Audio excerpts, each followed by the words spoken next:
আসসালামু আলাইকুম। আমাদের কুমিল্লা বরুড়ার লতি গাছগুলো এখনো বিখ্যাত।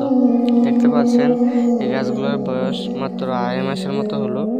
কিভাবে লতা বেরোয়েছে, একটা গাছে আপনার 3 থেকে 4টা করে লতা এখন দেখা যাচ্ছে। এই দেখেন প্রত্যেকটা গাছের নিচ দিয়েও 3টা 4টা, ওপর দিয়েও 2টা 3টা দেখতে পাচ্ছেন আপনারা। আমরা আমাদের জমির অবস্থা দেখাচ্ছি। আইলের দিকে লক্ষ্য করেন কিভাবে লতা বের হয়েছে। 2 দিক থেকে প্রচুর পরিমাণে লতা বের হবে, কিন্তু আমরা আজকে এটা থেকে উঠি। তো অনেকে আমার সাথে যোগাযোগ করতে চেয়েছেন, আমাদের ফোন নাম্বার খুঁজেন পরামর্শ নেওয়ার জন্য। আমাদের স্ক্রিনে মোবাইল নাম্বার দেওয়া থাকবে। যাদের এই চারা প্রয়োজন হয় বা যে কোনো ধরনের তথ্য প্রয়োজন হয়, আমরা সারা বছর পরামর্শ দিয়ে থাকি।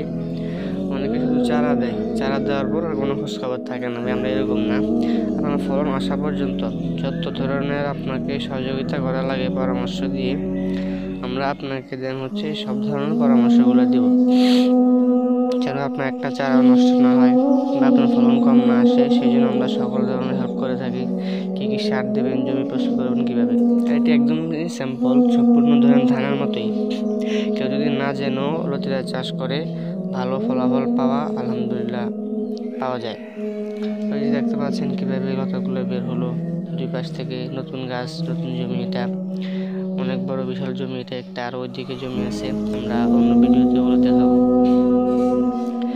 যারা চারা নিতে চান, আমাদের স্ক্রিনে মোবাইল নাম্বার দেওয়া থাকবে, অবশ্যই আপনারা যোগাযোগ করে চারাগুলো সংগ্রহ করবেন। আমরা হোম ডেলিভারি দিয়ে থাকি। চারাগুলা 2 টাকা করে পিস দিচ্ছি। এখন আপাতত দাম বাড়তে পারে অথবা কোনো সময় কমতেও পারে। ভালো জাতের চারা আপনারা নেবেন, একটু টাকা বেশি খরচ করবেন, যেন আপনার সারা বছর ফলনটা ভালো পান। অনেকে মূলামূলি করেন, ভাই এটা মূলামূলি করার জাত না। এটা দেখেন এত বড় গাছ, একটাও এই দিক দিয়ে কোনো বীজ নেই। দেখেন অন্যদিকে আছে কিছু হালকা, অন্য জমিতেও আছে, কিন্তু বীজ এটাতে খুবই কম হয়। সেই জন্য এগুলোর দামও অনেক বেশি। তো যারা কম দামে দেয় তারা বীজগুলো কোত্থেকে আনে আমরা আসলে বলতে পারি না। সেই জন্য বলছি, ভালো বীজ নেবেন, টাকা একটু বেশি দিয়ে নেবেন, ভালো বীজ করুন, কৃষকরাও সবাই লাভবান হন। আলহামদুলিল্লাহ, আমাদের ফলন দেখে সবাই অবাক হয়ে যায় যে আমরা কীভাবে এত ফলন আনি গাছের মধ্যে।